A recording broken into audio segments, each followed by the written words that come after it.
Technology, a reflection of our times. Efficient, computerized.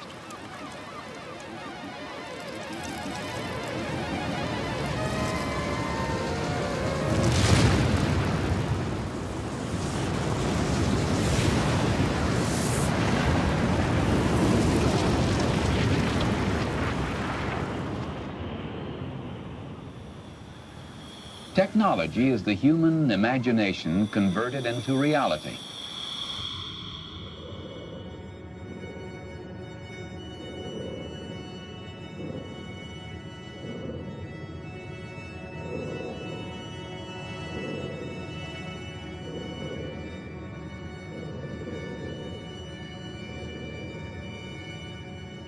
De l'espace, notre terre est blanche et bleue. Des continents et des mers.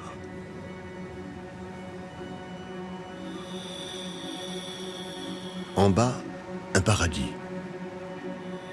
La douceur de l'air, l'odeur de l'iode et la fraîcheur de l'eau.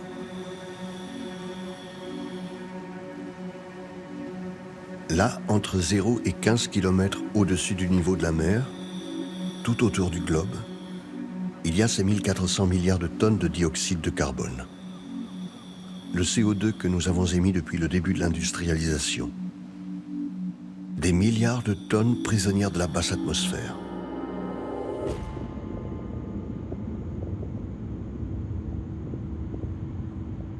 Le progrès est notre raison d'être depuis 2 siècles. Il a considérablement amélioré nos modes de vie. Il nous a aussi donné le napalm, les pesticides, les déchets radioactifs et le réchauffement climatique. Nous avons durablement altéré notre planète. Aujourd'hui, ça peut se lire dans l'atmosphère, dans les sédiments, dans les roches et dans les glaces.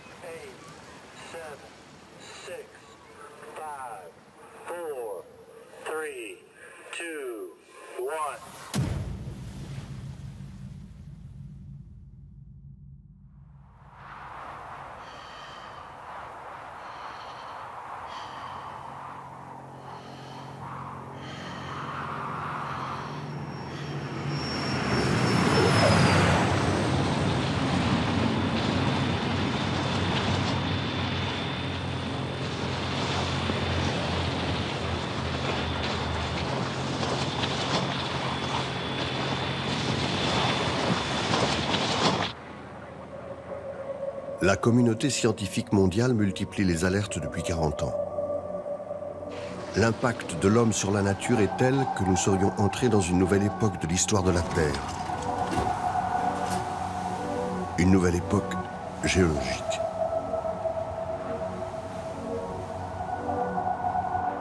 Et changer d'époque géologique, c'est peu fréquent. Celle dans laquelle nous vivions jusqu'ici, l'Holocène, a commencé à la fin de la dernière période glaciaire il y a 11 700 ans.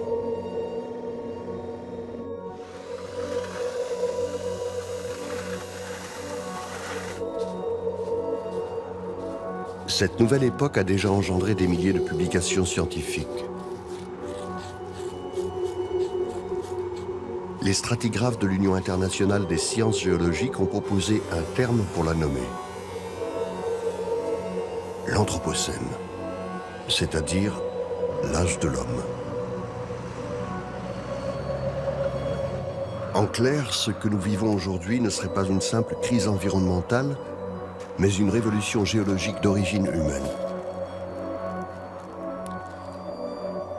Alors, quels sont les événements historiques marquants, les découvertes scientifiques et techniques, les choix politiques et industriels qui sont à l'origine d'un tel bouleversement? Comment avons-nous avancé dans l'histoire pour en arriver là?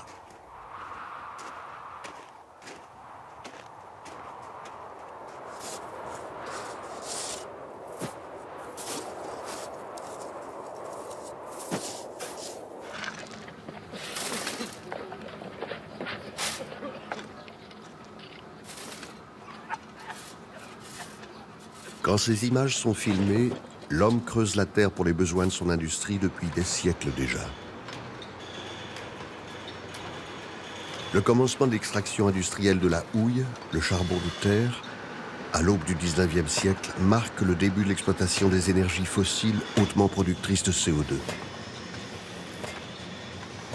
Une exploitation massive responsable de l'abîme environnemental auquel nous sommes aujourd'hui confrontés.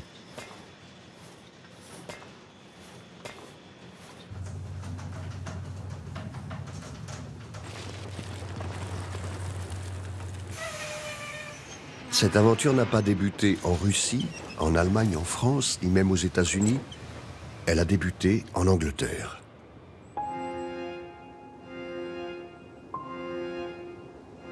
À la fin du XVIIIe siècle, le prix du bois s'envole partout en Europe occidentale.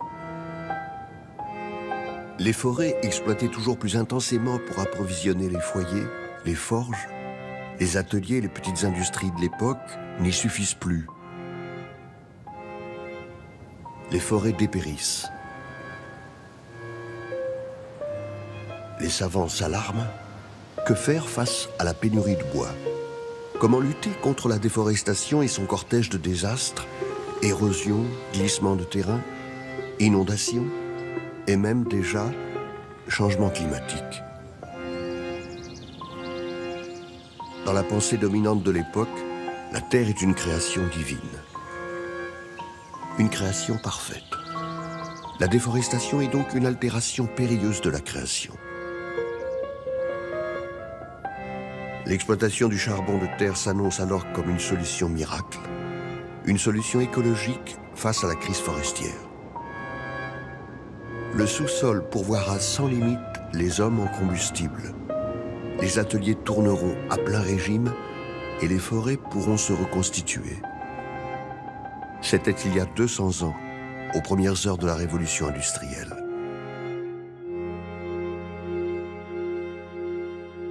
Grâce au charbon, la révolution est engagée et plus rien ne l'arrêtera. Les Britanniques investissent d'immenses capitaux dans leur développement industriel et commercial. Machines à vapeur, fonderies, chemins de fer, mines en tout genre, usines de production de gaz pour éclairer les villes. Et comme le monde est vaste et opulent, ils exploitent aussi abondamment les matières organiques des pays lointains. Les oléagineux d'Afrique de l'Ouest, le caoutchouc d'Amazonie et de Malaisie, les bois exotiques et même le guano du Chili et du Pérou. Et plus que toute autre matière première pour alimenter leur gigantesque industrie textile, qui est le moteur de la révolution industrielle, les Anglais ont besoin de coton, de beaucoup de coton. Celui qui pousse si bien sur les terres fertiles des Amériques. Celui que l'on cultive dans la sueur et dans le sang.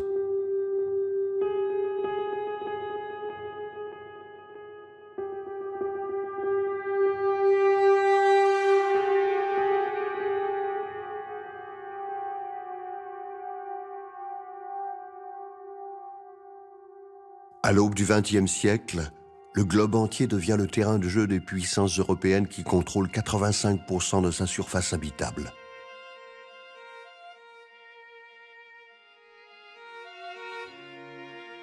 Intellectuels, juristes, économistes et politiques britanniques, allemands, français, belges ou états-uniens légitiment leur droit à coloniser les autres continents par l'incapacité des peuples colonisés à exploiter efficacement et durablement les ressources sur lesquelles ils sont assis.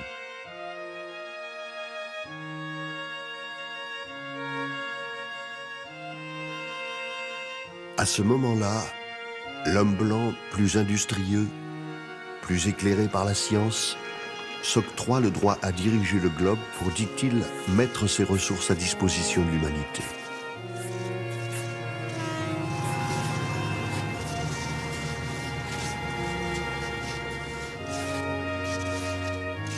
L'histoire du progrès est une histoire humaine bien trop humaine, avec ses perdants et ses gagnants.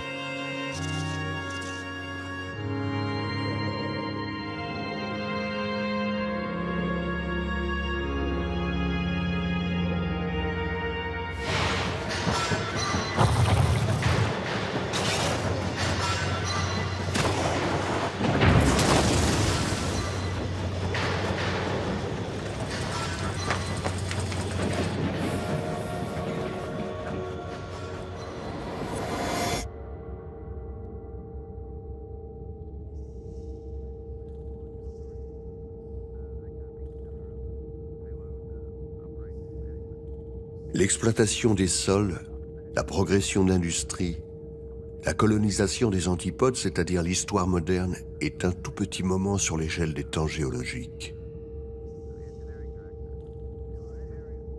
Imaginez, si l'on rapporte l'histoire de notre planète à une journée de 24 heures, l'homme est apparu dans les 5 dernières secondes.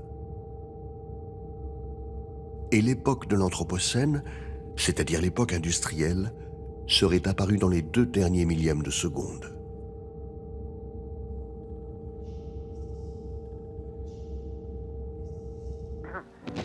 We'd appreciate it if anyone hearing this broadcast would communicate with us, as we are very anxious to know how far the broadcast is reaching and how it is being received. If I was with you, you were the top. I dive to the bottom and I never come up. Oh, how long do I have to wait? Les cheminées de l'industrie du 19e siècle crachaient d'épaisses fumées et étouffaient les habitants des villes d'Europe de l'Ouest. À l'aube du 20e siècle, grâce au charbon, les Anglais dominaient le monde, mais l'Amérique s'apprêtait à imposer à son tour sa puissance en s'appuyant elle aussi sur le carbone. Au charbon de l'Empire britannique allait s'ajouter une énergie nouvelle. Aujourd'hui, on se dit que le pétrole vient des pays du Golfe. Mais depuis le premier puits de pétrole creusé en 1859 en Pennsylvanie, le sol américain a davantage été foré que n'importe quel endroit sur Terre.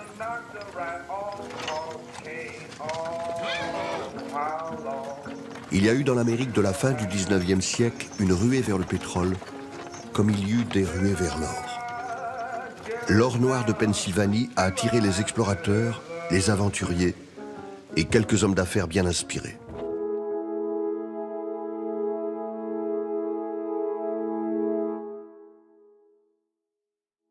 Le premier sphinx de l'or noir, tout le monde connaît son nom, et donc le nom de sa lignée. Une famille de raffineurs, d'hommes d'affaires et de banquiers. Lorsque John Davidson Rockefeller prend sa retraite en 1896, il est l'homme le plus riche des États-Unis et sans doute le plus riche du monde. La Standard Oil, l'entreprise qu'il a créée 30 ans plus tôt, contrôle l'immense majorité du marché pétrolier des États-Unis.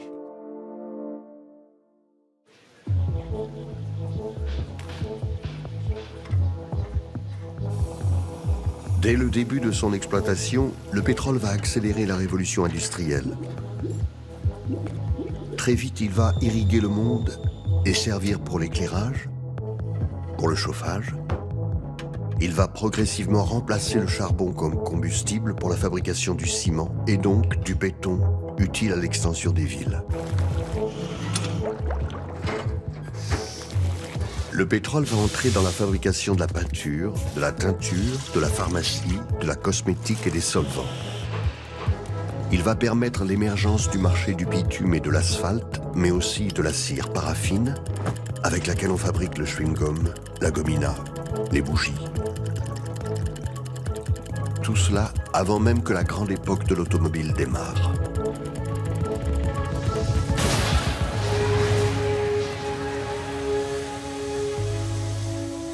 Quelle bénédiction le pétrole a été pour l'humanité, s'est exclamé un jour John Davidson Rockefeller. Au regard du progrès, c'est vrai. Et au regard des affaires, c'est vrai aussi.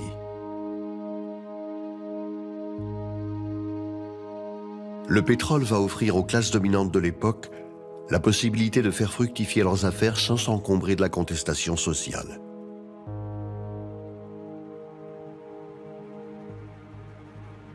Il va permettre aux industriels de contourner les puissants syndicats de mineurs qui se sont constitués pendant tout le 19e siècle en Europe de l'Ouest comme aux États-Unis et qui, en bloquant les mines, peuvent bloquer toute l'économie d'un pays.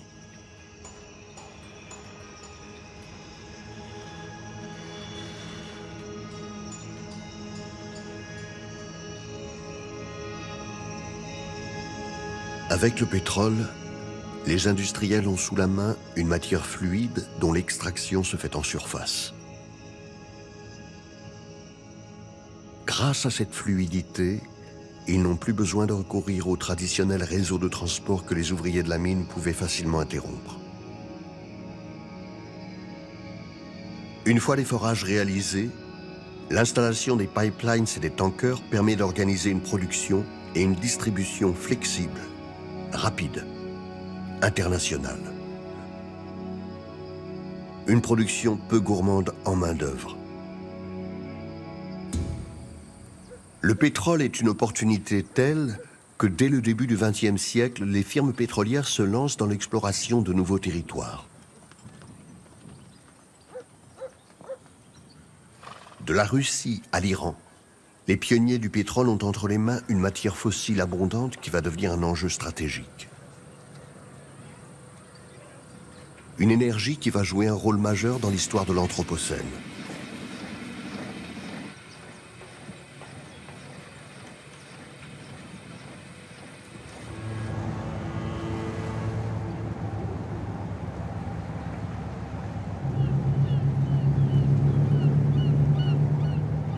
En 1910, la marine anglaise, qui est la plus puissante et la plus développée du monde, abandonne le charbon comme source d'énergie pour la propulsion de ses navires au profit du mazout.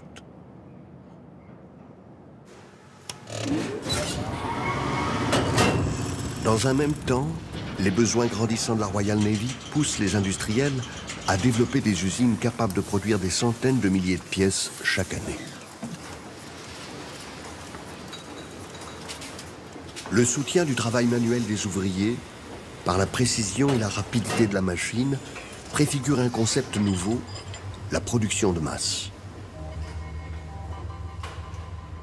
De ce rendement sans précédent, jouiront bientôt les constructeurs d'avions et surtout les fabricants de canons.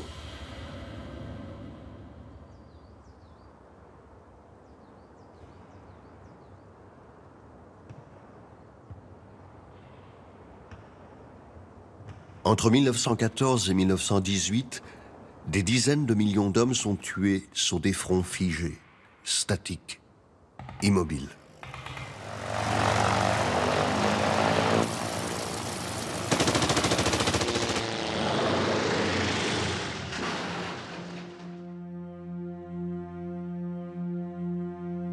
Cette immense boucherie collective va faire la puissance et la fortune de nombreux industriels.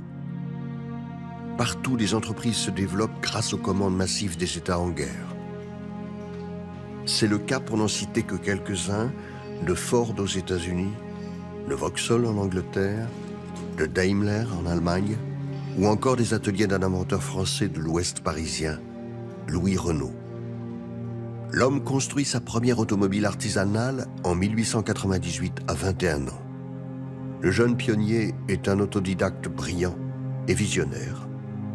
Avec ses deux aînés, Louis Renault crée la société Renault Frères, l'une des premières entreprises automobiles du monde. 16 ans plus tard, c'est la mobilisation générale. Louis Renault dirige un empire. Et la guerre va lui permettre de voir encore plus grand. Tandis que les jeunes soldats meurent au front, Louis Renault travaille avec acharnement. Ses ouvriers et ses ouvrières aussi. Ils sortent des usines des milliers de camions, des obus, des moteurs d'avion et des avions de reconnaissance. En 1917, Louis Renault construit le premier char d'assaut français, le FT-17. Une machine de guerre techniquement révolutionnaire. En 4 ans de guerre, Louis Renault multiplie par 5 le chiffre d'affaires de son entreprise. Et Louis Renault n'est qu'un parmi d'autres. La Première Guerre mondiale donne l'impulsion à la massification de l'automobile et au développement de l'industrie moderne. Les équipements de production tournent à plein régime. Le taylorisme et le travail à la chaîne se diffusent à l'ouest du monde. Le futur se prépare à grands pas.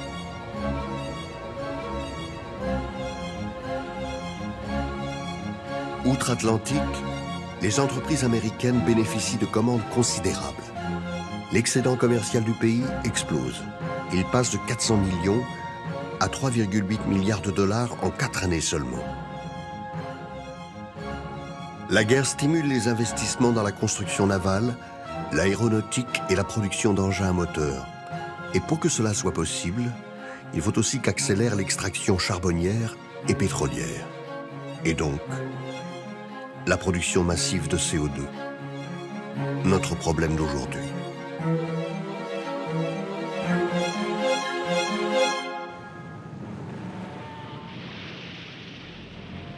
La Première Guerre est tragique pour les hommes, mais profitable pour l'industrie.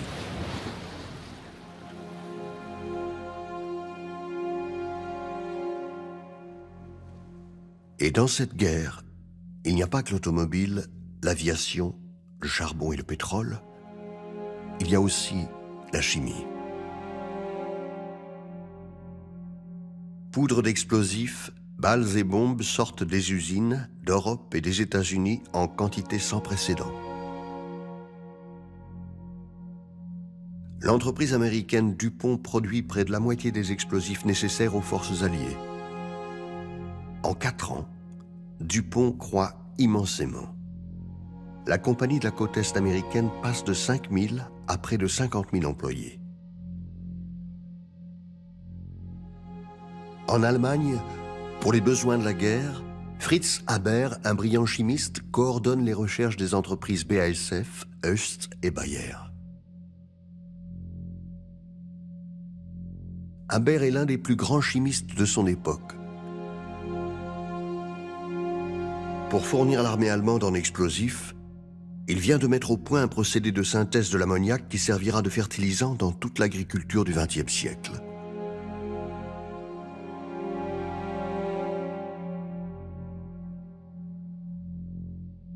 Mais là, à ce moment précis de l'histoire, Haber s'intéresse au chlore. Il met toute son intelligence au service de sa patrie. Il veut produire le tout premier gaz de combat.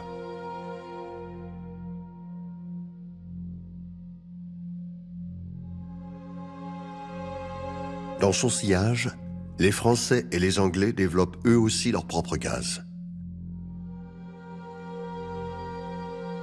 La guerre est sale par nature. Elle le devient de plus en plus.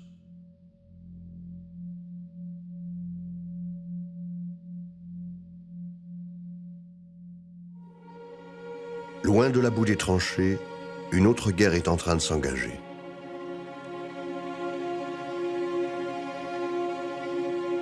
L'industrie chimique américaine regarde le savoir-faire et la créativité des chimistes allemands avec envie. Le potentiel économique du maniement des molécules est une promesse vertigineuse.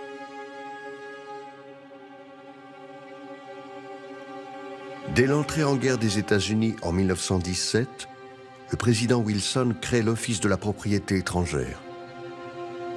L'Office est chargé de saisir les biens appartenant à l'ennemi. Parmi eux, un précieux butin. Les brevets déposés aux États-Unis par les laboratoires allemands. Le géant Bayer se voit ainsi arracher l'une de ses plus profitables inventions, l'aspirine. Une manne dont profitera la Monsanto Company, une jeune entreprise dont le nom est encore peu connu. Cette saisie devait être provisoire et les brevets rendus à leurs auteurs à la fin des hostilités. Mais pour les laboratoires américains, l'opportunité est bien trop belle. Ils se regroupent sous une nouvelle corporation, la Chemical Foundation, et achètent au gouvernement à prix dérisoire des milliers de brevets allemands. La fondation assure ainsi l'émergence d'une industrie chimique américaine prête à concurrencer l'Allemagne d'après-guerre.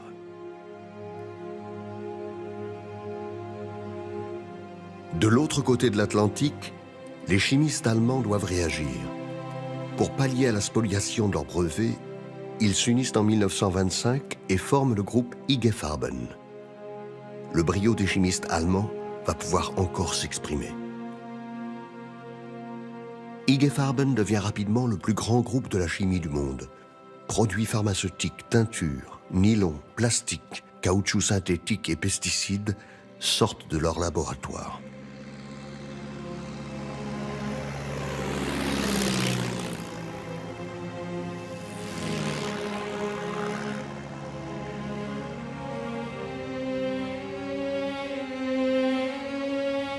Pendant tout le siècle, les grandes entreprises de la chimie entretiendront une liaison peu recommandable avec la guerre et la destruction. IG Farben produira le Zyklon B utilisé dans les chambres à gaz. La société DuPont produira le plutonium pour le projet Manhattan. Après avoir élaboré ses premiers herbicides, la Monsanto Company cuisinera avec sa consoeur Dow Chemical l'agent orange de la guerre du Vietnam.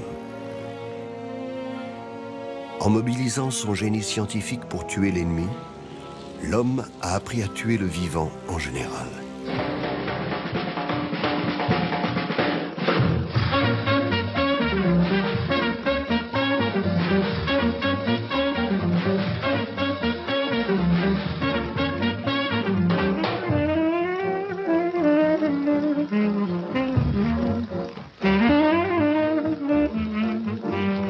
En 1918, l'Amérique s'affirme comme la nouvelle grande puissance mondiale et swing au son du jazz des clubs de Chicago et de New York. Au pied des buildings, alors que les citoyens avaient l'habitude de se déplacer en tramway, on commence à rouler dans les Ford assemblés dans les usines de Détroit.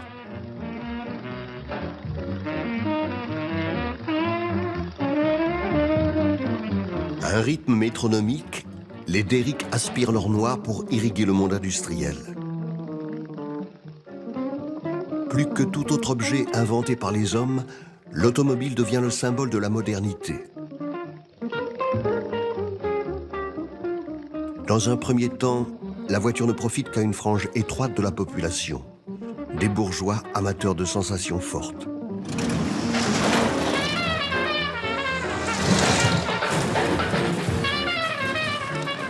Elle constitue une nouvelle nuisance et un nouveau danger pour la population.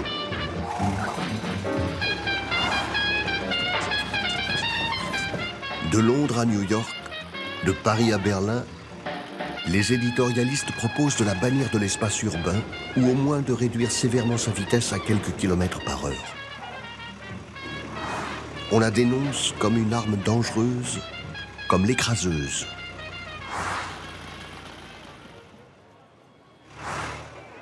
L'automobile impose dans la ville une nouvelle discipline et rend impossible les jeux d'enfants dans l'espace public.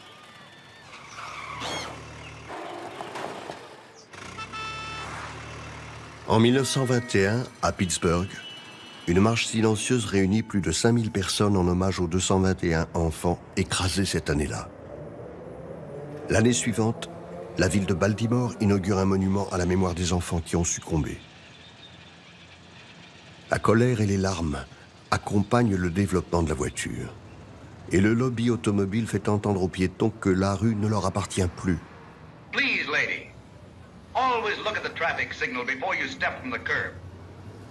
Passage piéton, feu rouge, goudronnage, voie rapide, rond-point, parking transforment progressivement la physionomie des villes pour les adapter aux écraseuses. En 1922, tandis qu'une procession de 10 000 enfants remonte les rues de New York pour prévenir des dangers de l'automobile, un homme puissant, Albert P. Sloan, patron de General Motors, crée un groupe de travail.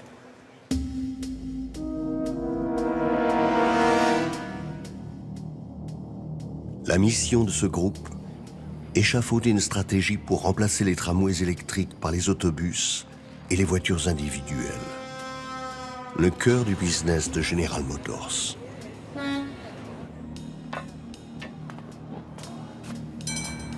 À ce moment-là, aux États-Unis, 1200 sociétés de transport font circuler leurs tramways sur plus de 40 000 km de voies.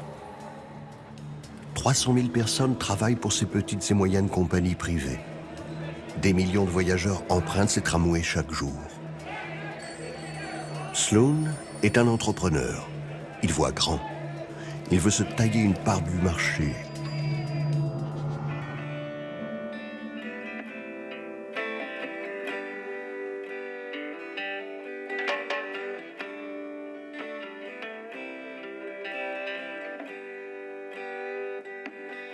Mais en octobre 29, le krach boursier fait trembler l'Amérique. Les spéculateurs ont trop spéculé. Le peuple va avoir faim. Les ouvriers et les classes moyennes vont connaître le chômage.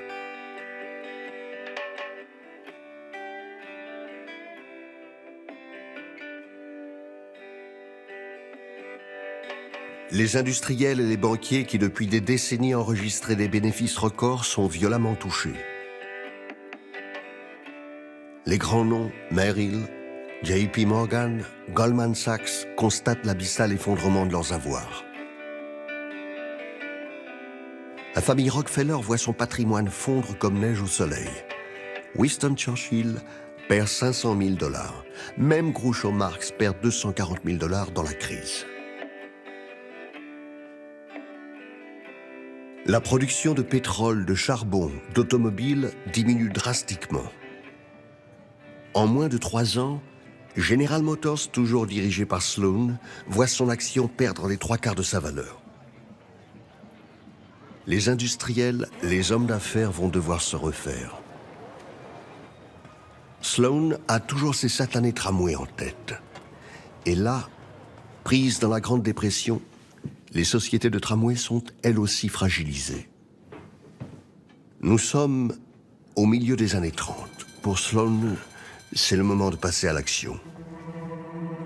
La suite de l'histoire est consignée dans un rapport de 100 pages rédigé pour le compte du Sénat américain par Bradford Snell, un procureur spécialiste des lois antitrust.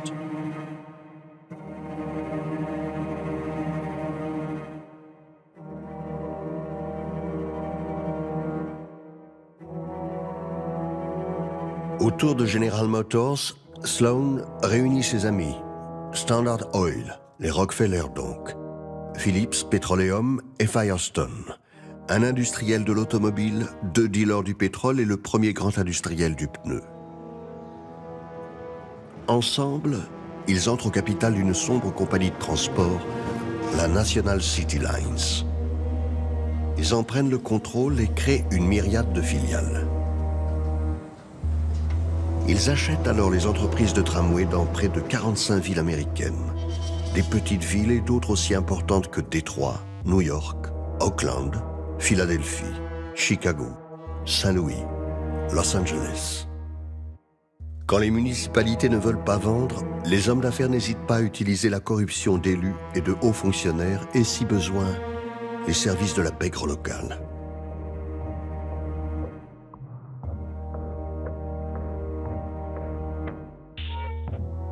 En 10 ans, les industriels démantèlent des dizaines de milliers de kilomètres de tramways électriques pour les remplacer par des bus à essence, créant ainsi de nouveaux débouchés pour leur propre marché, l'industrie automobile et l'industrie pétrolière. La fin des tramways américains n'est pas un détail de l'histoire, c'est un marqueur, un symbole d'une pensée univoque du progrès. L'Amérique, comme les autres pays industriels qui vont aussi démanteler leur propre réseau, le font au détriment d'un transport collectif moins encombrant, moins polluant. Les affaires sont les affaires.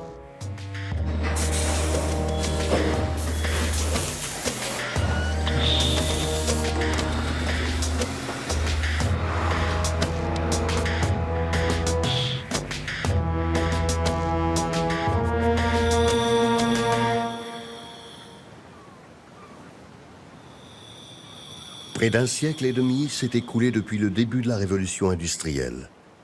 La population mondiale a doublé. Des nations, des villes, des entreprises se sont développées à une vitesse vertigineuse. Aux États-Unis comme en Europe, la crise de 1929 a projeté dans la pauvreté des millions de femmes, d'hommes et d'enfants. En Allemagne, le nationalisme est en train de s'éveiller et le monde va devoir à nouveau accélérer son développement technique et productif.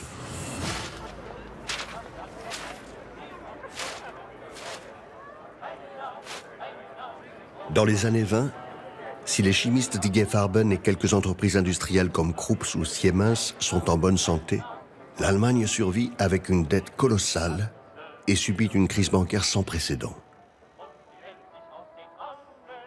La panique s'est emparée du peuple allemand dès que les journaux ont annoncé la véritable situation du pays, incapable de faire face à ses engagements. Les épargnants se sont rués vers les banques pour en retirer les dépôts qu'ils leur avaient confiés.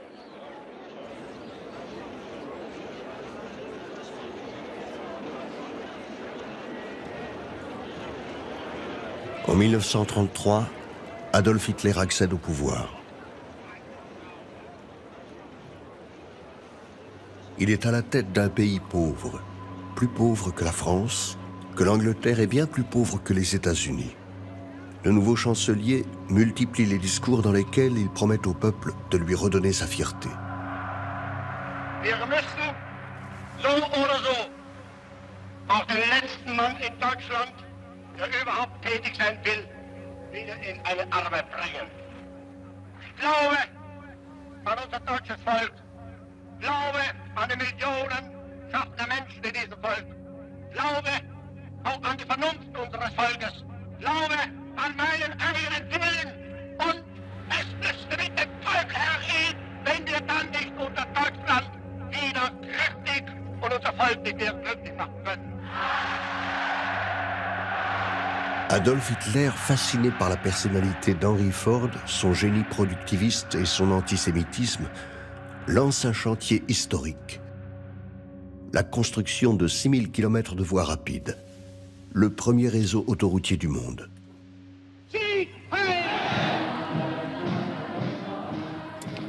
Les explosifs et les bombes vont précocement commencer à jouer leur musique.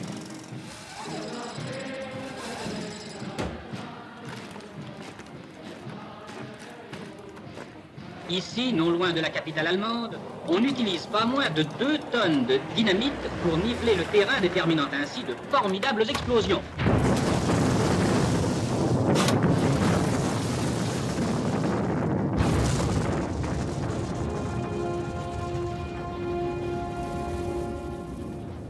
Pour les 1000 km d'autostrade créés en Allemagne, il a été remué 160 millions de mètres cubes de terre, c'est-à-dire le double de ce qu'il a fallu déplacer pour creuser le canal de Suez.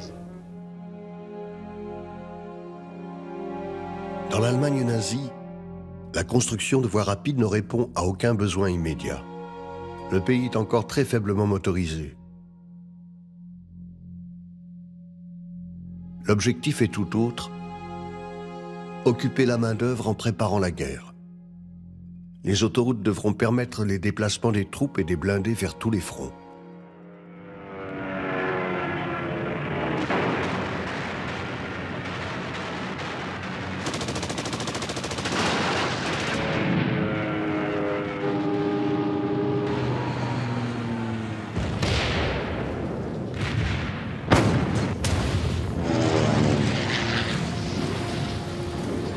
Les autoroutes de l'Allemagne nazie sont le symbole de ce qui s'annonce plus que jamais, le lien entre guerre et pétrole.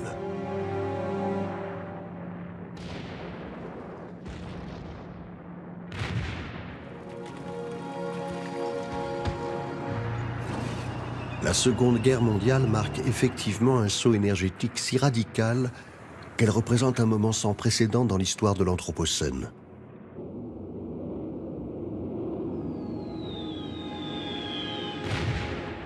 Le soldat américain de la Deuxième Guerre consomme 228 fois plus d'énergie que celui de la Première.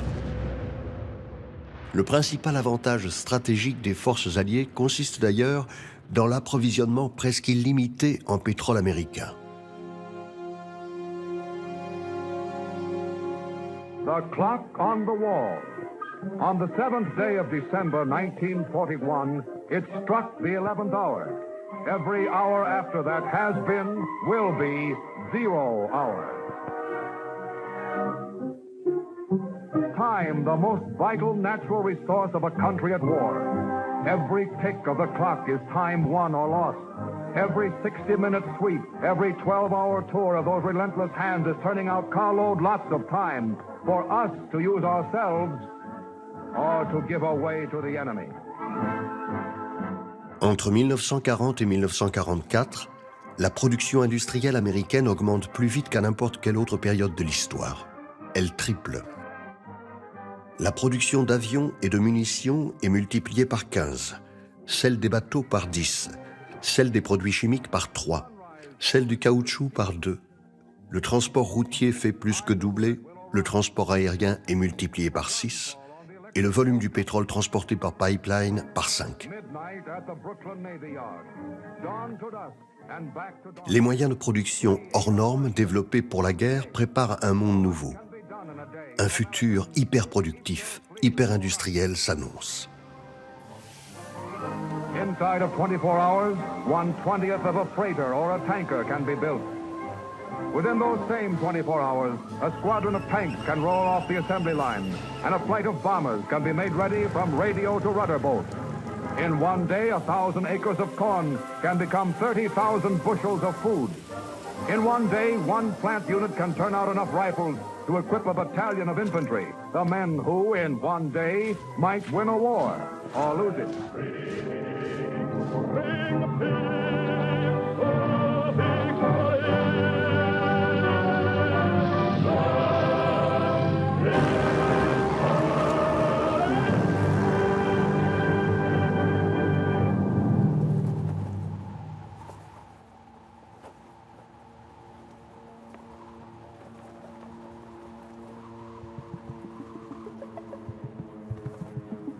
Après-guerre, l'organisation du travail développée pour l'industrie militaire devient la norme.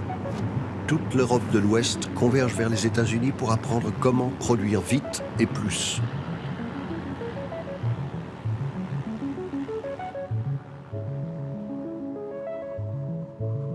Tout semble devenir possible. La puissance des hommes va pouvoir s'exprimer sans limite grâce à de nouvelles machines, de nouveaux moyens pour les travaux publics, l'agriculture ou encore pour la pêche. La reconversion des technologies de guerre dans l'industrie civile préfigure un futur d'abondance. Le nylon développé par la compagnie DuPont pour fabriquer des parachutes, des gilets pare-balles, des pneus spéciaux permet la fabrication de filets de pêche longs de plusieurs kilomètres et donc le développement de la pêche industrielle d'aujourd'hui.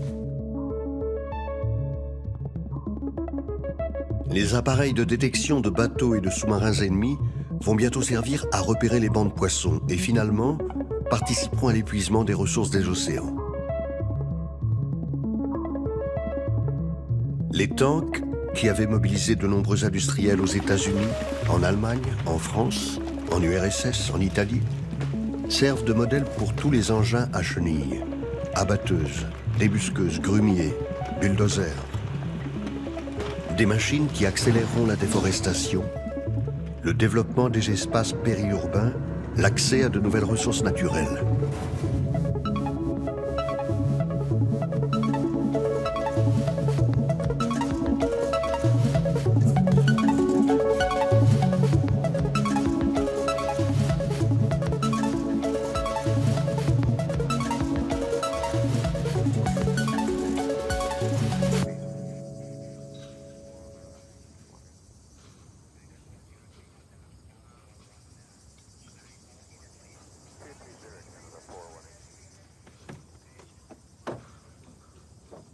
La Seconde Guerre va finalement permettre d'atteindre un paroxysme du génie humain.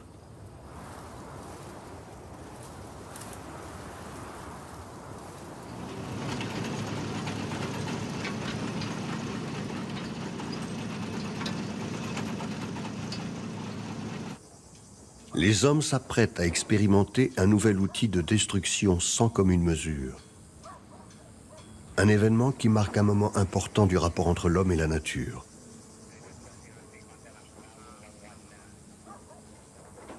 Le 16 juillet 1945, loin d'une Europe en cendres, dans la vallée désertique de Jornada del Muerto au Nouveau-Mexique, des centaines de scientifiques s'apprêtent à procéder à la première explosion nucléaire de l'histoire. Le nom de code de cet essai, Trinity.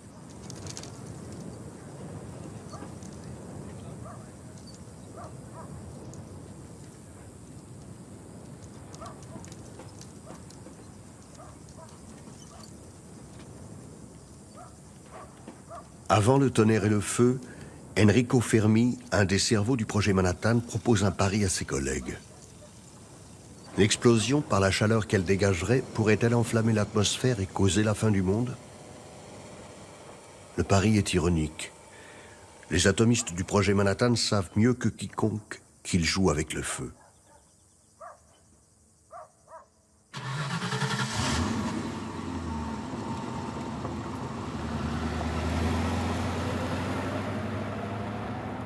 À 5h10, le compte à rebours est lancé.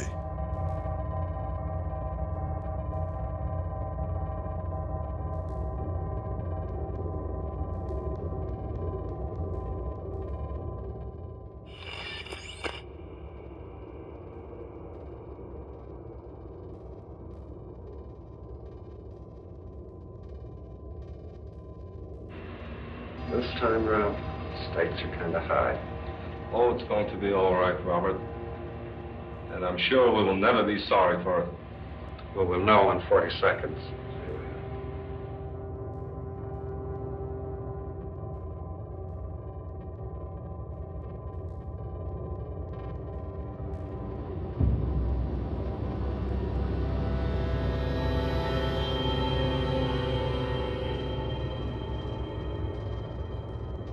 À 5h29 21 secondes, Gadget explose avec une puissance comparable à 20 000 tonnes de TNT.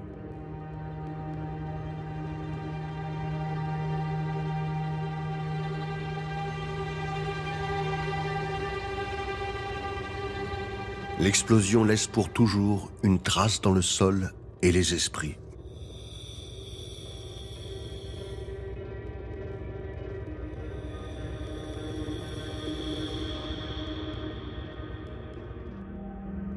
Trois semaines plus tard, Hiroshima et Nagasaki ne sont plus. La destruction de ces deux villes a obéi à une volonté politique plus que militaire. La question de larguer une charge atomique au Japon, sur un territoire désert, s'est posée. Mais l'expérimentation n'aurait pas été totale. Il fallait savoir les effets réels d'une frappe nucléaire sur une zone urbaine.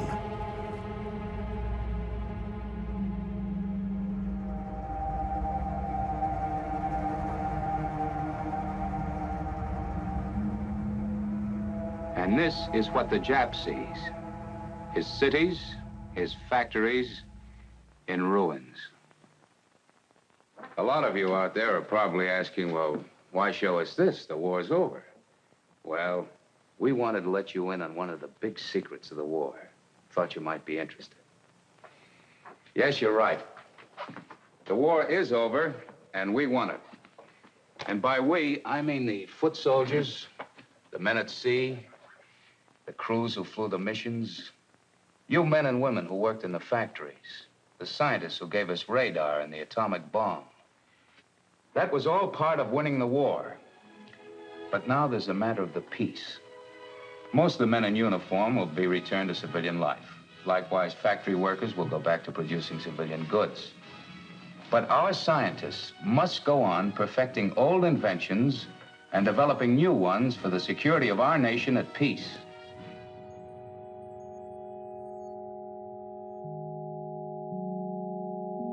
Le nucléaire ouvre de nouveaux horizons aux deux pays qui le possèdent dans l'immédiate après-guerre.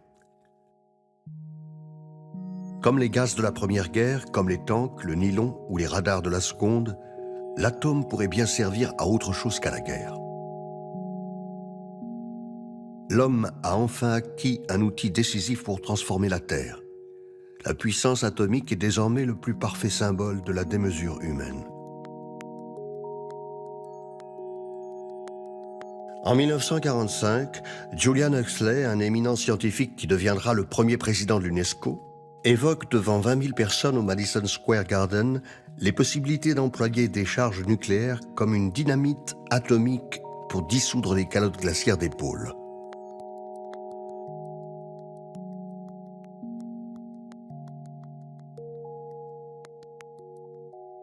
D'autres personnalités de l'époque parlent d'abattre des montagnes, de déplacer le cours des rivières, d'irriguer les déserts, de mettre la vie dans des régions où l'homme n'a jamais mis le pied, d'exploiter les minerais inaccessibles et encore de modifier le climat.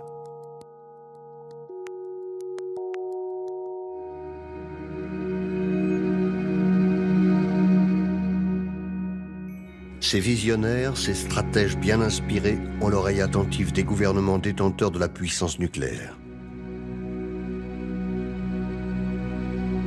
En 1957, le directeur de la Commission de l'énergie atomique des États-Unis, un certain Lewis Strauss, lance l'opération Plowshare.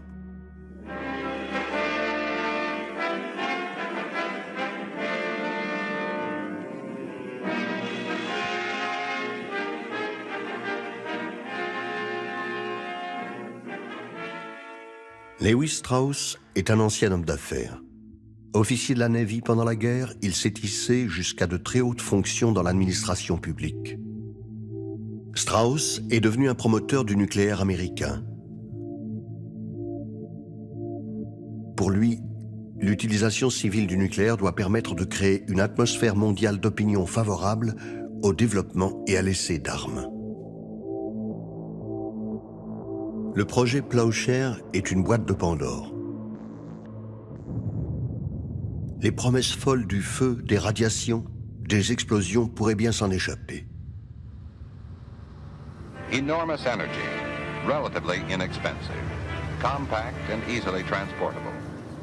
This is the new power tool that Plowshare would add to man's resources of useful energy, to do jobs never before practical or even possible. Oui, l'impossible est peut-être à portée de main. Le nucléaire, puissance de mort et de destruction, pourrait servir l'homme et le rendre encore plus grand, encore plus fort dans son combat contre la nature. What are these actual applications?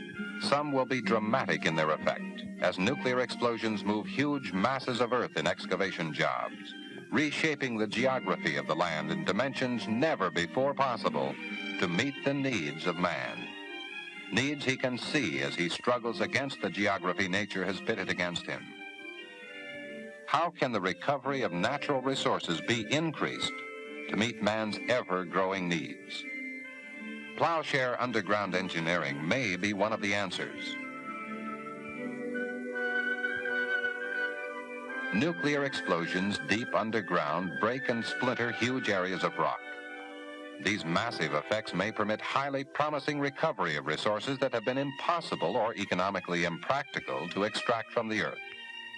Where present land travel is awkward, costly, time-consuming, and dangerous. Excavating mountain passes for highways and railroads. Where water navigation is thwarted by imposing barriers of earth. Excavating canals. Voilà donc les ingénieurs de Plowshare qui envisagent de creuser un nouveau canal en Amérique latine. Entre deux zones géographiques, leur cœur balance. Ce sera au Panama, à l'aide de 300 bombes nucléaires, ou bien en Colombie, en enterrant 764 charges nucléaires. Ils réfléchissent à utiliser la bombe H pour réaliser un port artificiel au Cap Thompson, en Alaska. Ils planifient de construire une autoroute à travers les Bristol Mountains, dans le désert du Mojave, en faisant exploser 22 engins nucléaires.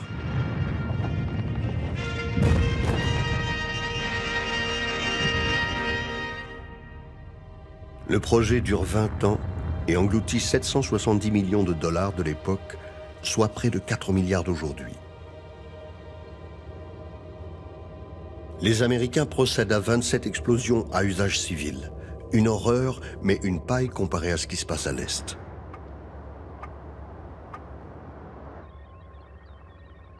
Forcément, de l'autre côté du monde, les Soviétiques ne laissent pas les Américains courir seuls en tête.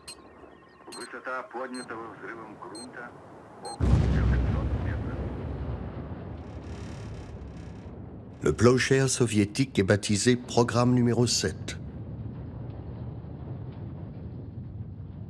Il est plus dévastateur encore. Pour la recherche d'usage civil, les Russes réalisent près de 150 explosions nucléaires.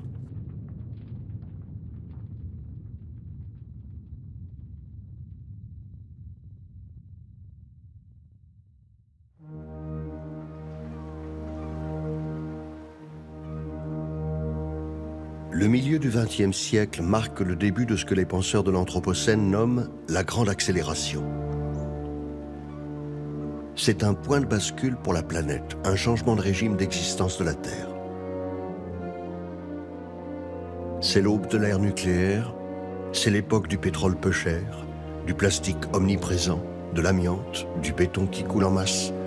de centaines de milliers de nouvelles molécules chimiques et de biocides. C'est un point de bascule pour la déforestation, le climat, l'acidité et l'épuisement des océans. C'est enfin le début de la consommation de masse qui s'étendra bientôt à des millions, puis à des milliards de personnes.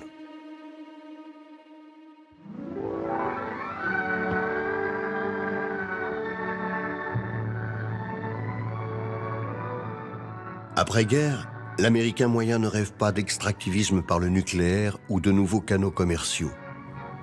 Les familles aspirent à autre chose. Today, however, Americans look forward to our return to peaceful things. La guerre a été un sacrifice pour chacun. L'enjeu est maintenant de se construire une vie paisible.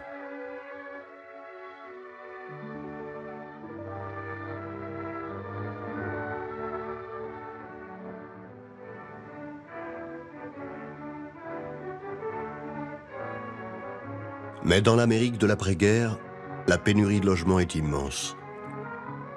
Et pour cause. Pendant le conflit, tous les programmes de construction ont été gelés. La priorité était à l'industrie de l'armement.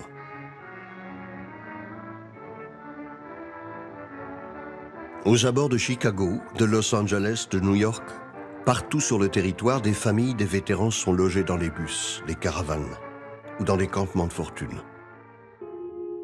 Il faut que quelque chose se passe.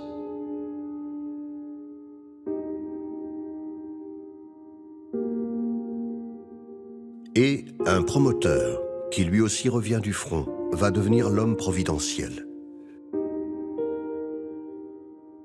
William Leavitt a passé 4 années dans une unité du génie chargée de construire et d'aménager les installations militaires sur les théâtres d'opération.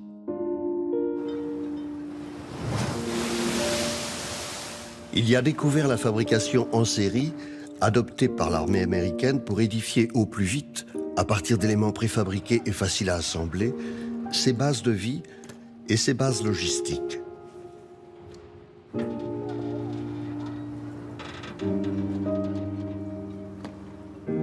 C'est ainsi qu'au retour de la guerre, William Leavitt va concevoir et mettre en œuvre un nouveau système pour bâtir.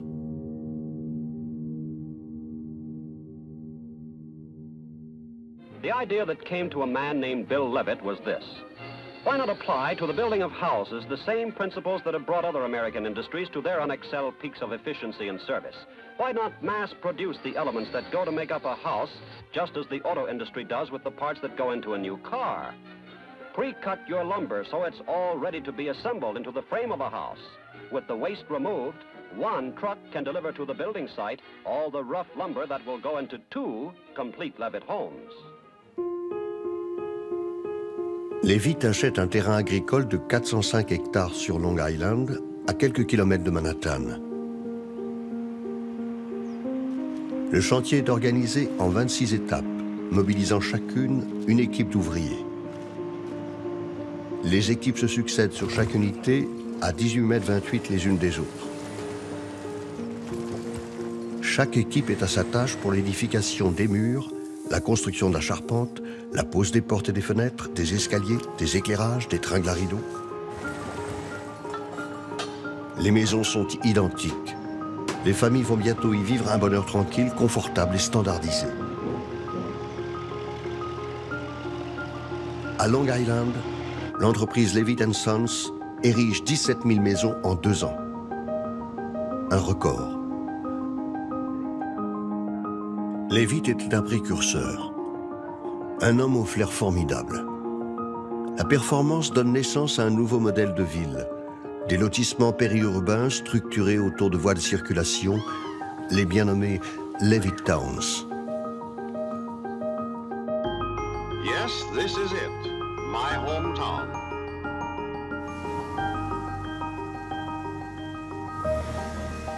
Pour encourager l'accès au logement, l'État met en place un système de garantie des prêts immobiliers. L'accès au crédit explose. Les prêts à 30 ans rendent accessible le rêve périurbain pour moins de $60 par mois, soit 3 jours de salaire d'un ouvrier. Soudainement, pour des millions d'Américains, acheter en banlieue devient moins cher que de louer en ville.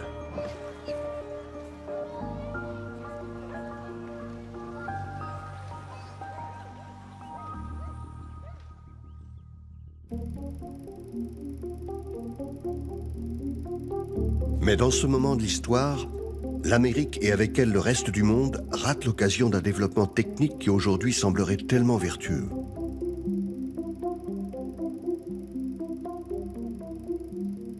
Pendant la guerre, le gouvernement américain a largement financé des programmes de recherche sur les maisons solaires.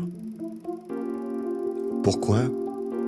Parce qu'il fallait réduire la consommation intérieure de pétrole pour maximiser la part envoyée au front.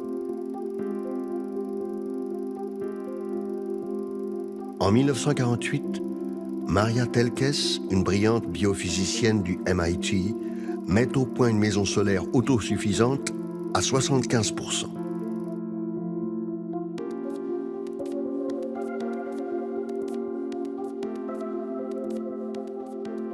Des dizaines d'autres universités travaillent à leurs propres projets. De petites compagnies développent et vendent des centaines de milliers de chauffe-eau solaires. En Floride, au début des années 50, 80% des habitations en sont équipées. Pour de nombreux architectes, journalistes ou personnalités de l'époque, le solaire devient une sorte d'idéal. À ce moment-là de l'histoire, le solaire semble se préparer un avenir radieux. C'était il y a plus de 60 ans.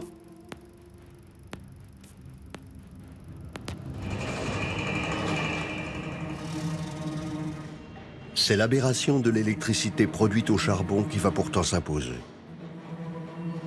Les fournisseurs d'électricité et les grandes entreprises d'équipements électriques comme General Electric ou Westinghouse, soutenus par les producteurs de charbon et les compagnies ferroviaires qui le transportent, n'ont aucun intérêt à ce que le solaire s'impose.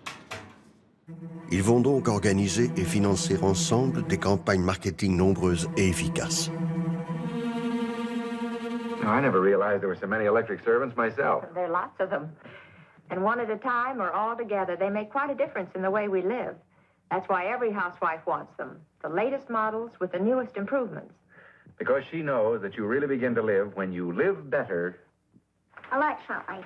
You can make your family's life much brighter. You will find your work much lighter. It's as easy as can be to live better electrically. You can have... Il ne s'agit plus seulement de chauffer les maisons, il faut aussi être capable de les refroidir. Le climatiseur fait son apparition. La promesse de la maison électrique invite à un confort nouveau. Les industriels de l'électricité se vendent en inventeurs du futur et se rapprochent de Leavitt et de ses amis. You can have your cake and you can eat it. Make life sweet, it's hard to beat it. What a thrill to be so free when you live electrically. Pour que le chauffage, la climatisation et le tout électrique deviennent la norme, les grands fournisseurs et équipementiers de l'électricité concluent des deals avec les promoteurs pour équiper leurs lotissements en imposant aux acheteurs le raccordement à leur réseau électrique.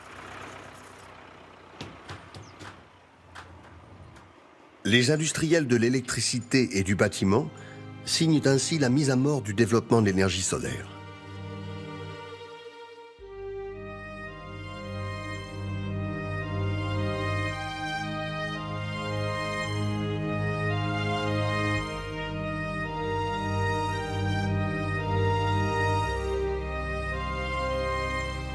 La grande accélération qui fait définitivement basculer le monde dans l'Anthropocène ne s'explique pas seulement par la croissance démographique, l'incroyable dynamisme des sciences, des techniques et le talent des grandes entreprises à vendre leurs produits.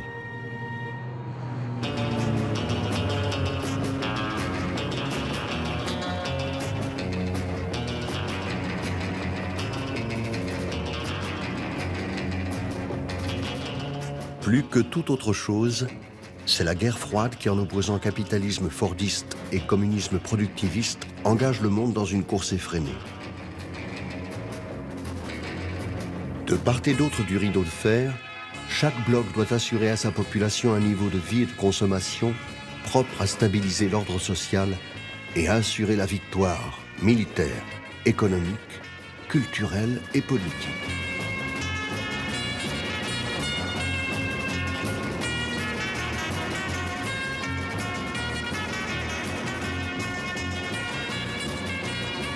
Les deux idéologies s'affrontent au nom des peuples. Les citoyens américains vivent une sorte de liesse collective. La voiture, symbole absolu, est désormais accessible à tous. Tandis que l'URSS est faiblement motorisée, l'Amérique bat tous les records. En 1955, aux États-Unis, près de 10 millions d'automobiles sortent des usines du pays et près d'un actif sur 6 travaille directement ou indirectement pour l'industrie automobile. En 1956, le président Eisenhower, fortement marqué pendant la guerre par la splendeur des autoroutes d'Hitler, lance un immense programme de construction de voies rapides.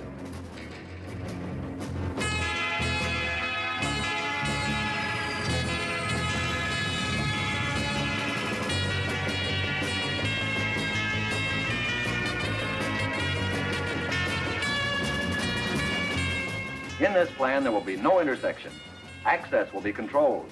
It will really unite all of our United States. It will be possible to drive from the Atlantic to the Pacific Ocean and from Canada to Mexico on safe, multi-lane, divided highways without a single stoplight or stop sign. You will travel swiftly, easily, and safely. This system of interstate and defense highways is for the traffic of the future. Eisenhower voit grand. 70 000 km d'Interstate Highways surgissent de terre au coût faramineux de 50 milliards de dollars. Au Congrès américain, cette débauche d'argent public est justifiée par des raisons de sécurité intérieure. Desservir les 400 bases militaires et surtout permettre la déconcentration de l'industrie américaine pour la rendre plus résiliente en cas d'attaque nucléaire soviétique. De son côté, l'URSS fait tourner à pas cadencé son industrie militaire, ses usines métallurgiques et remporte un succès mondial en mettant en orbite le tout premier satellite de l'histoire. Les hommes jouent désormais leur partition de l'infiniment grand à l'infiniment petit. Everything in the world, you know, is made up of molecules, and some of the most useful are those that form versatile plastics, like Alathon, Delrin, Lucite, Teflon. Here's what we mean. Oh, my. Molecules. There are classics in your toaster, in the blender and the clock, in the lamp and in the roaster, on the door and in the lock, in the washer and the dryer, and the garden tools you lend, in your music amplifier and electric fryer. You have got a plastic friend. We can coat a waffle griddle.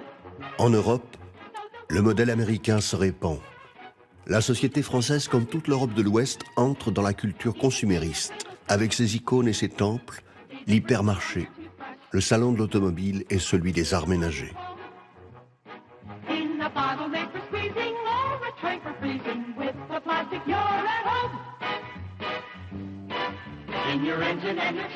La consommation de masse alimente la forte croissance économique et celle encore plus forte des émissions de CO2.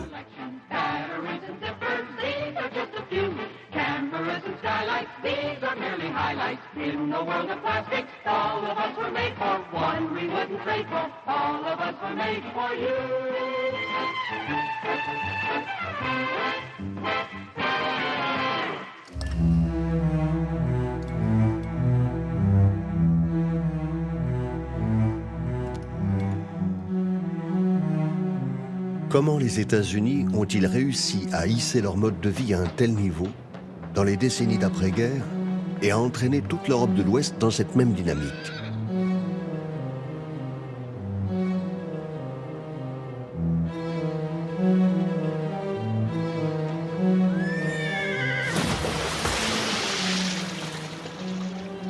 Pour comprendre ce qui s'est passé, il faut revenir de nouveau dans l'immédiate après-guerre. Entre 1939 et 1945, le produit national brut américain a quadruplé. À la fin de la guerre, tandis que l'Europe est ruinée, les États-Unis possèdent d'immenses stocks de devises. Ils produisent et consomment 60% du pétrole mondial, assurent 60% de la production industrielle du globe et pèse un tiers du PIB mondial. Mais cela peut-il durer ?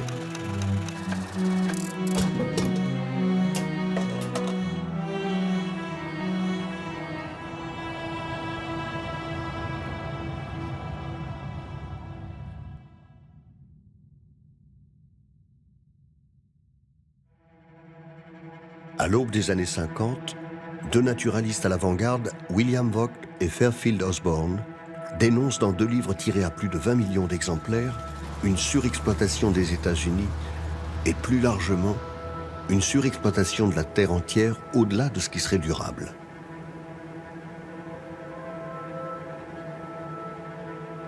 Les deux naturalistes invitent l'espèce humaine à cesser son combat contre la nature. Ils appellent à une limitation de la consommation des ressources naturelles du globe. Mais en pleine guerre froide, les élites militaires, économiques et politiques américaines considèrent qu'une telle modération serait incompatible avec la course engagée contre le bloc communiste.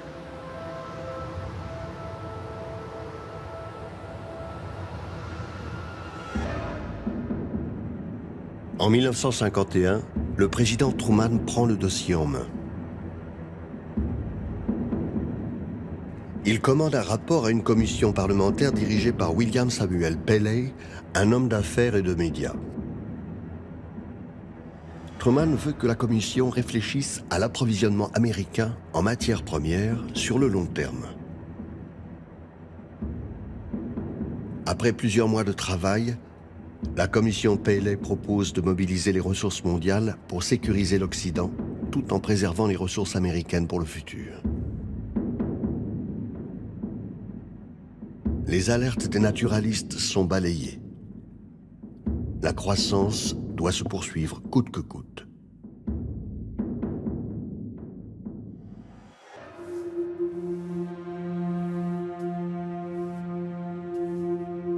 Les États-Unis doivent donc passer du statut d'exportateur à celui d'importateur de matières premières et d'énergie. Et cette bascule va progressivement s'opérer. Après avoir participé à la construction de bases militaires dans le monde entier pendant la guerre, elles vont établir des installations pétrolières, des pipelines, des barrages, des raffineries, des mines, des usines de ciment, d'engrais, de pesticides et de produits agroalimentaires. Entre 1945 et 1965, les entreprises américaines réalisent à elles seules 85% des nouveaux investissements dans le monde.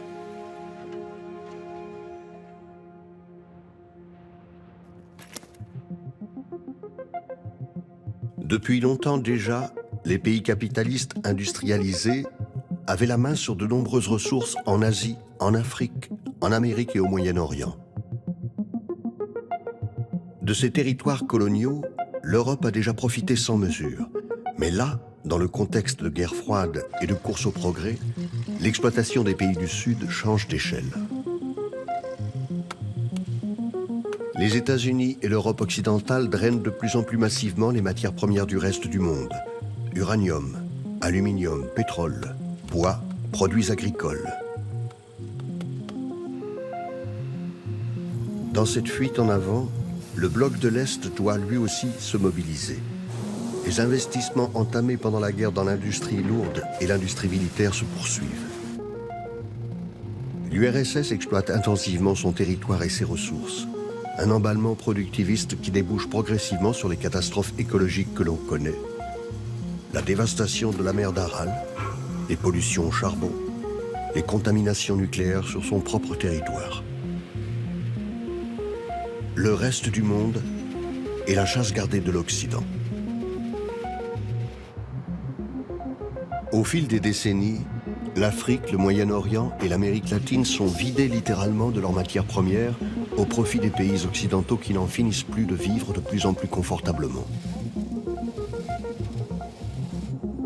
L'exploitation massive des ressources des pays pauvres dégrade leur propre cadre de vie en y accumulant de nombreuses nuisances, déchets d'extraction minière, pétrolière et déforestation. C'est ce qu'on appelle aujourd'hui l'échange écologique inégal. On consomme dans les pays riches, on exploite et on pollue dans les pays pauvres.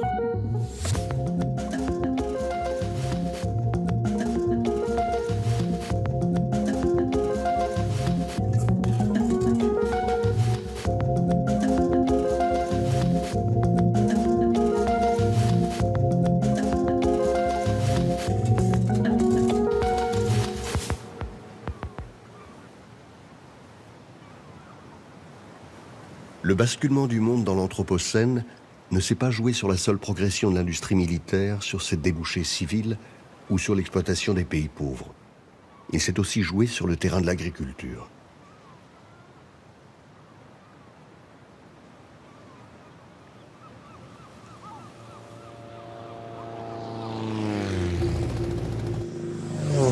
Les prémices de l'agriculture que l'on connaît aujourd'hui se sont développées entre les deux guerres.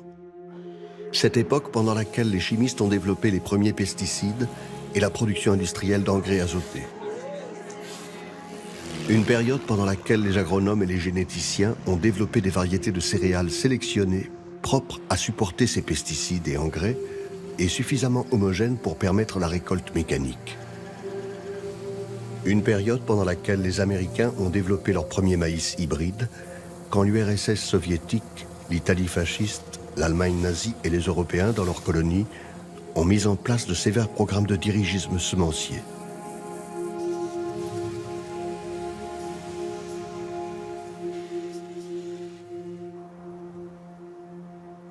Mais l'agriculture qui préfigure l'agro-industrie d'aujourd'hui va véritablement commencer son extension dans le reste du monde et particulièrement dans les pays en voie de développement grâce à la philanthropie de la Fondation Rockefeller.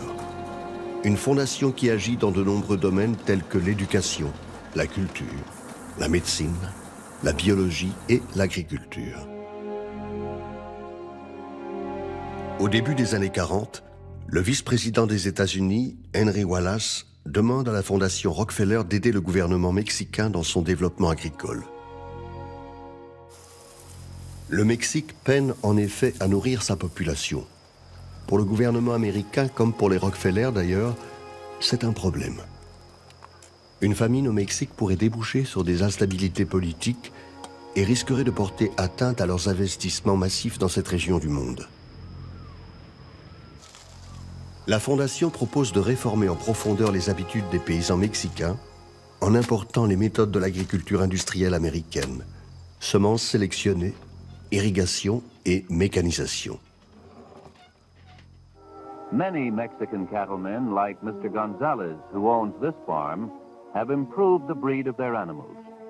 Yet their milk production is far below what they should expect. Mr. Gonzalez has asked the advice of a good friend, his agricultural extension agent. The station researcher gives Mr. Gonzalez some stalks and explains to him how to plant the grass on his own farm. Mr. Gonzalez can learn through his own experience whether it will really help him solve his problem of feeding his cattle and of increasing their milk production. More food for more people. The Mexican Ministry of Agriculture, with the cooperation of the Rockefeller Foundation, is helping Mexican farmers and cattlemen to adopt many similar improvements. It is also the story of a small but vital part of an international campaign to help end hunger among the people of the world.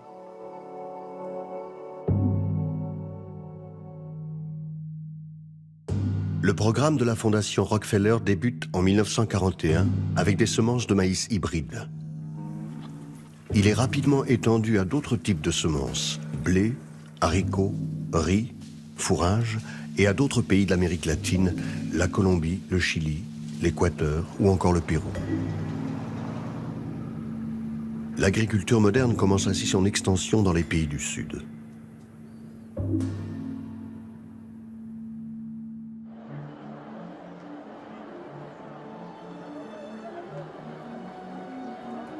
Le programme mexicain va en inspirer un autre, plus vaste, plus stratégique encore. Cette fois, nous sommes à la fin des années 50, en pleine guerre froide. L'Inde est enlisée dans une importante crise alimentaire. L'augmentation de la production agricole n'a pas suivi l'accroissement rapide de la population et la guerre a laissé des cicatrices. Pour l'Occident, cette crise est un danger. Elle pourrait déboucher sur une révolution rouge, une préoccupation qui s'invite dans la campagne électorale américaine. What areas do you see where the United States might take the offensive in a challenge to communism over the next 4 to 8 years? I believe that India represents a great area for affirmative action by the free world. India, under a free society, has been making some progress. But if India does not succeed, with their 450 million people, she can't make freedom work, then people around the world are going to determine, particularly in the underdeveloped world, that the only way that they can develop their resources is through the communist system.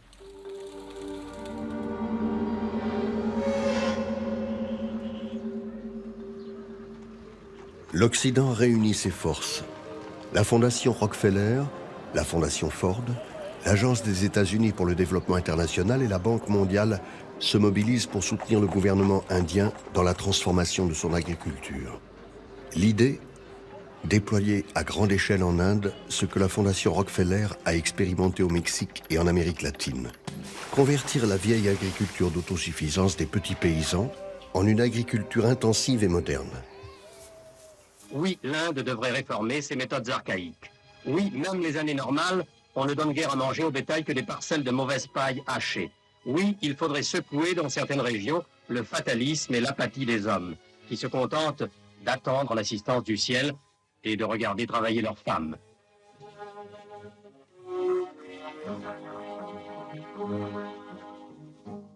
Mais bouleverser les techniques et les traditions d'un immense pays comme l'Inde ne peut se faire en un jour et sans moyens financiers énormes.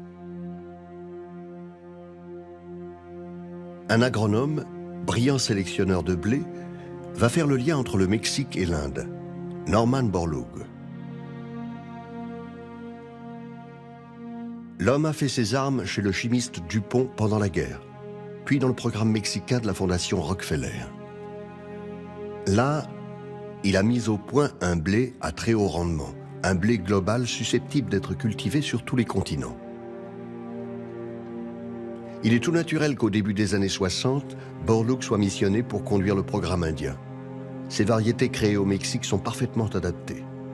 Elles nécessitent cependant deux conditions incontournables, l'utilisation d'engrais et l'irrigation massive. Forte du soutien des fondations et des scientifiques américains, l'Inde investit des dizaines de millions dans cette nouvelle agriculture et dans ce qui va avec. Elle subventionne massivement l'accès aux nouvelles semences, aux machines modernes, tracteurs, pompes, tuyaux d'irrigation, moissonneuses, batteuses, aux engrais et pesticides adaptés à ces semences.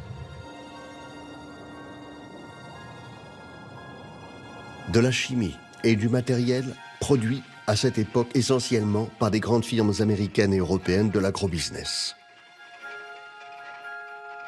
La révolution verte est en marche. Borlaug reçoit le prix Nobel de la paix en 1970 et l'Asie entière se convertit progressivement à l'agro-industrie.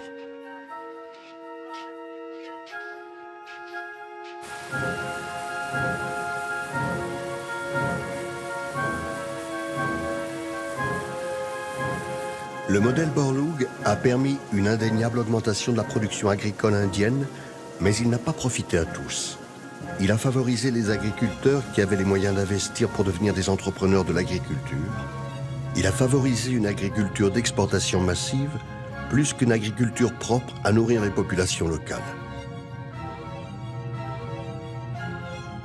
Des économistes et des historiens affirment qu'à moyens égaux, il aurait été possible de faire mieux pour la sécurité alimentaire indienne en tablant sur le développement de la petite paysannerie.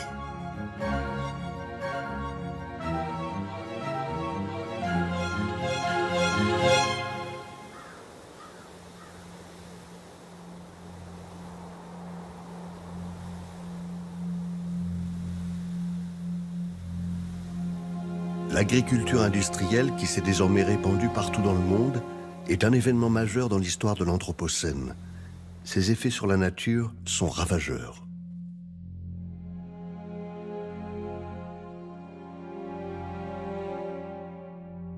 Le modèle consistant à cultiver la même variété championne sur des millions d'hectares et dans le monde entier a causé la disparition de milliers de variétés cultivées traditionnellement. Il a drastiquement augmenté la consommation d'eau pour l'irrigation, comme l'utilisation des engrais et des pesticides. Il a produit un appauvrissement des sols quand ce n'est pas une stérilisation totale. L'agriculture industrielle est par ailleurs extraordinairement gourmande en énergie fossile. Il faut du pétrole, beaucoup de pétrole pour alimenter les machines agricoles, produire les engrais et transformer les aliments. Au début du 19e siècle, en Europe occidentale, une calorie dépensée permettait d'obtenir 5 à 12 calories alimentaires.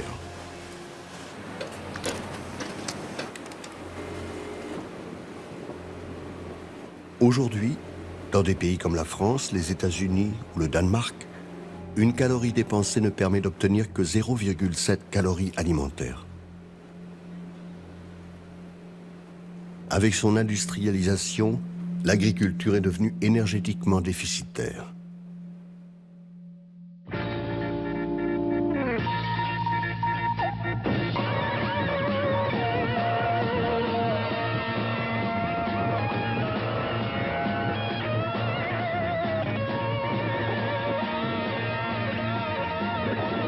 Dans les années 70 aux États-Unis, les carcans se fissurent et l'armée américaine largue plus de 70 millions de litres d'agent orange sur le Vietnam. Il s'agit toujours de chimie, mais il ne s'agit plus de production agricole. Classées parmi les armes réputées incapacitantes, on les utilise à des fins dites humanitaires, puisqu'elles permettent théoriquement de débusquer l'ennemi sans le tuer. Mais le monde scientifique pousse un cri d'alarme pour dénoncer la menace que fait peser sur la population vietnamienne l'usage intensif de produits chimiques dont on ne connaît pas tous les effets sur l'équilibre de la nature. Start, 3, 2, 1.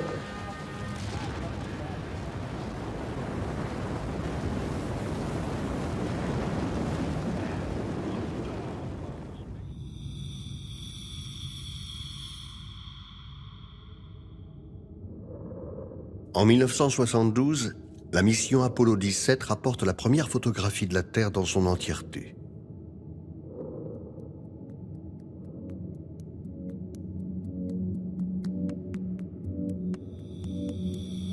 L'image devient rapidement l'emblème d'un monde clos, fini, d'une planète fragile. La même année, un groupe d'experts, de hauts fonctionnaires et d'industriels de plus de 50 pays, le Club de Rome, commande un rapport à une équipe de chercheurs du MIT. Le rapport a pour titre « Les limites de la croissance ». Ces scientifiques sont à la pointe de la technologie grâce à une machine ultramoderne à laquelle le grand public n'a pas encore accès, l'ordinateur. Ils mettent la Terre en courbe, en statistiques et en équations. Le rapport élabore 13 scénarios pour le futur et alerte sur un effondrement de la civilisation industrielle au XXIe siècle. Les causes de cet effondrement, la pollution, le manque de ressources et la surpopulation. L'idée des limites à la croissance est formulée pour la première fois au plus haut niveau par les élites du capitalisme.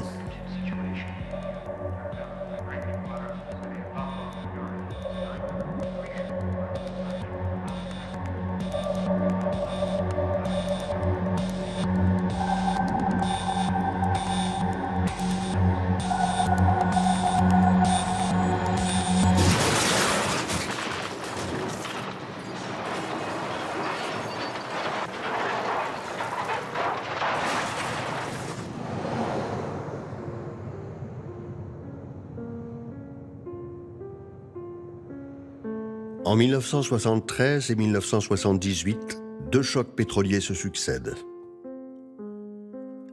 L'Amérique en sort sonnée.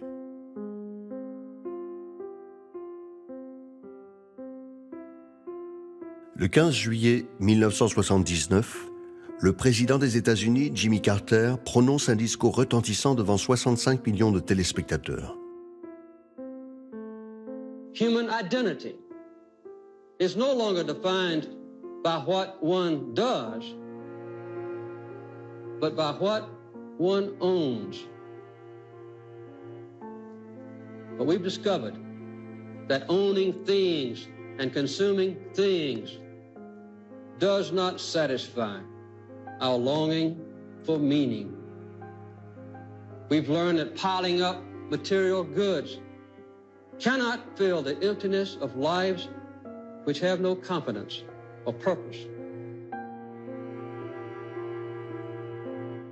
Les chocs pétroliers ont fortement marqué les esprits. Le président Carter questionne frontalement le consumérisme débridé de l'époque. Ses conseillers l'invitent à conduire la nation vers une transition énergétique en développant les énergies renouvelables afin de réduire les besoins en pétrole. Le président américain veut envoyer un signal fort. Pour signer l'engagement de l'Amérique vers une ère nouvelle, il fait installer des panneaux solaires sur le toit de la Maison-Blanche.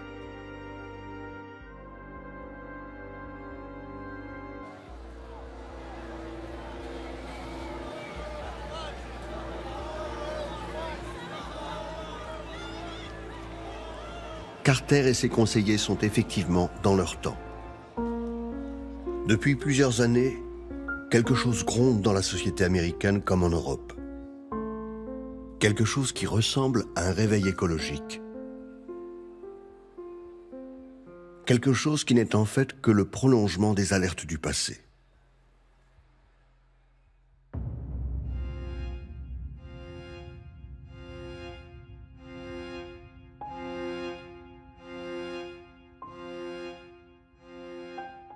Des milliers de procès sur la pollution industrielle encombrent les archives et témoignent de l'ancienneté des dommages environnementaux.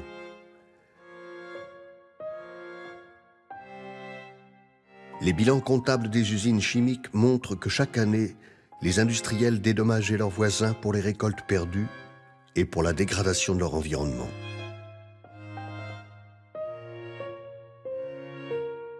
La révolution industrielle, avec son cortège de pollution, ne s'est pas faite dans une inconscience modernisatrice.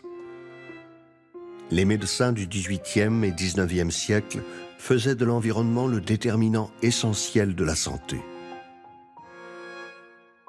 Dans toute l'Europe de la révolution industrielle, les riverains des usines se mobilisaient contre les pollutions.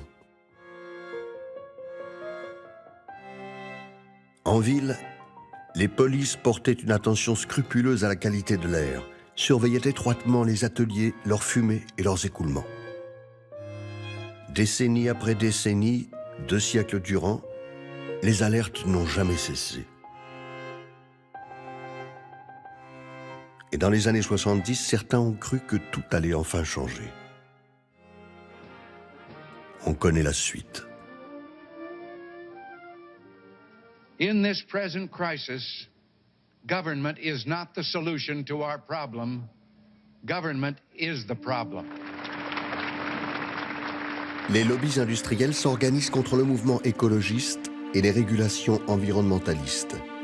Une nouvelle vague de mondialisation financière favorisée par l'arrivée au pouvoir de Margaret Thatcher en Angleterre, puis de Ronald Reagan aux États-Unis, relance le monde dans une nouvelle accélération qui va nous conduire là où nous en sommes aujourd'hui.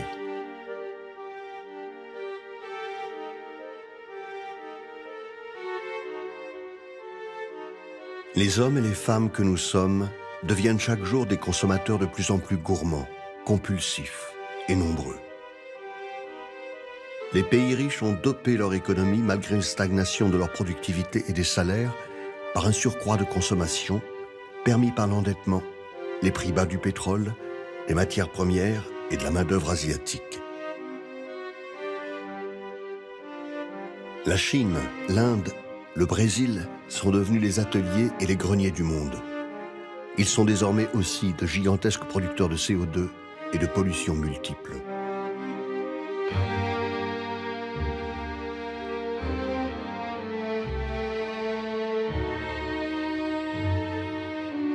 L'histoire, notre histoire est celle-ci. Celle d'une course effrénée. Celle de 2 siècles de passion, de sueur et de sang. Dans ces 2 siècles, les volontés de puissance ont déchaîné les innovations technoscientifiques aussi brillantes que destructrices. Dans ces 2 siècles, une course à l'accumulation de richesses a creusé des inégalités de plus en plus profondes d'un pays à l'autre, d'un continent à l'autre. Dans ces 2 siècles, la consommation est devenue le moteur économique et l'antidote à la contestation sociale.